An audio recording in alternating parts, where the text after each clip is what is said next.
para diversificar os modos de produção, pensando em suprir a demanda futura com o aumento da população. A agricultura vertical é uma alternativa de cultivo, podendo economizar espaço e também os custos de produção.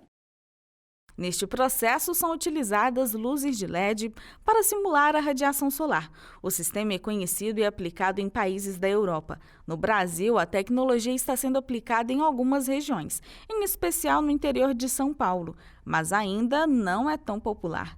Em Rio Verde, no sudoeste goiano, a produção de morango e tomate neste sistema é pioneiro em Goiás. Nesse caso, como se trata de um sistema de agricultura vertical, a gente tem que estar aplicando uma iluminação artificial para suprir, então, a demanda do sol, né?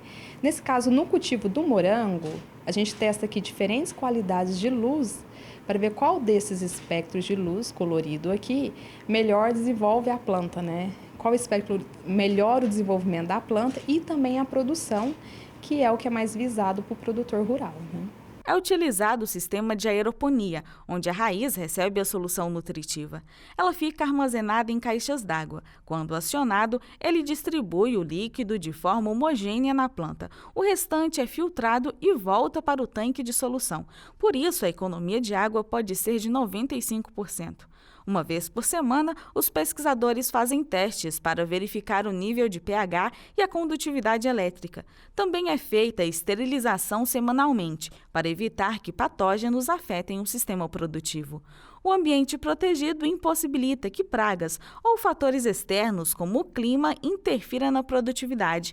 Dessa forma, a planta consegue se desenvolver plenamente. A aeroponia é um cultivo de planta sem solo, né? Nesse caso, as raízes ficam aéreas, né? Se a gente for pensar no cultivo em hidroponia, que as raízes ficam submersas na água, na aeroponia elas ficam aéreas e a cada tempo, né? Aqui no caso, a cada 5 minutos, uma névoa de solução nutritiva é solta, né? Ativada, e essas raízes são hidratadas e absorvem a água que elas demandam, né? A água e nutrientes que são necessários para o seu desenvolvimento. Em termos de custo, é um sistema mais econômico, porque atualmente ele, em termos de eficiência, ele é 95% mais eficiente do que o convencional. É um sistema de retroalimentação, então não há o desperdício da solução nutritiva e água que é fornecida para as plantas, né? Para comprovar a diferença de produtividade do morango, o Instituto tem áreas dedicadas ao cultivo convencional. Até o momento não foi realizada nenhuma colheita. No ambiente protegido já foram feitas 9 colheitas, comprovando que se o produtor conseguir controlar os fatores externos, a planta consegue atingir um alto potencial produtivo. O fotoperíodo é de 12 horas. As luzes de LED têm estímulos diferentes. De um lado, elas simulam as alterações luminosas do Sol, intensificando de maneira gradual ao decorrer do dia. Do outro lado, elas recebem durante todo o dia 450 micromols. As cores também afetam a produtividade, onde cada planta reage de forma diferente à exposição. Mas até o momento a gente já sabe, por exemplo, que a luz vermelha ela estimula o crescimento da planta. Então as plantas geralmente elas têm a raiz maior, têm a parte aérea maior, né? As plantas que estão submetidas no azul, por exemplo, elas têm mais frutos, né? E os frutos geralmente são mais doces. As plantas que estão no branco, elas geralmente são mais ácidas, né? Tem um teor de acidez maior e geralmente tem uma maior produção de fruto também. Os frutos são maiores, então depende muito da qualidade de luz, né, e o objetivo que você quer com a planta. No cultivo de tomate, a planta precisa de mais exposição luminosa. Se o morango precisa de 450 micromols, aqui são 600, para que ela se desenvolva plenamente. Em relação ao crescimento da planta e o surgimento dos frutos, as cores dos LEDs funcionam da mesma forma que no morango, onde foi observado que o azul é mais agradável, por exemplo.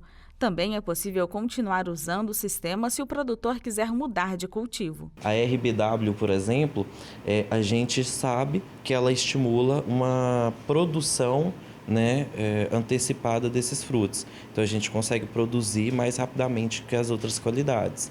Ele é equipado, né, preparado para qualquer tipo de produção de alimentos. Nesse caso aqui, é um tipo de sistema que ele foi todo preparado para recepção de hortifrutis. Se você for trabalhar, por exemplo, com folhosas, talvez existem algumas particularidades que você precisa mudar e adequar para o tipo de produção. Para aumentar a eficiência, luzes laterais foram adicionadas. No decorrer do crescimento, elas são ligadas para ter maior distribuição luminosa no cultivo. Para facilitar o monitoramento, os pesquisadores utilizam um aplicativo que mede a intensidade da exposição luminosa, quanto tempo o sistema está ligado e outras propriedades que complementam o trabalho. Em uma estufa está sendo estudado a produtividade do tomate aliado à radiação do sol e o uso das luzes de LED. E se a gente for pensar ainda mais em termos de agricultura vertical, a gente vai ser utilizado principalmente em locais mais subutilizados na área urbana, né? Aqueles lotes que não estão sendo usados, galpões também não utilizados. Então, você pode fazer o cultivo dessas plantas, né, principalmente para a produção de alimentos, nesses lugares, né, pensando na produção de alimentos dentro do ambiente urbano, onde a comunidade, né, os consumidores em geral, vão ter um acesso a alimentos mais frescos, né, e também mais nutritivos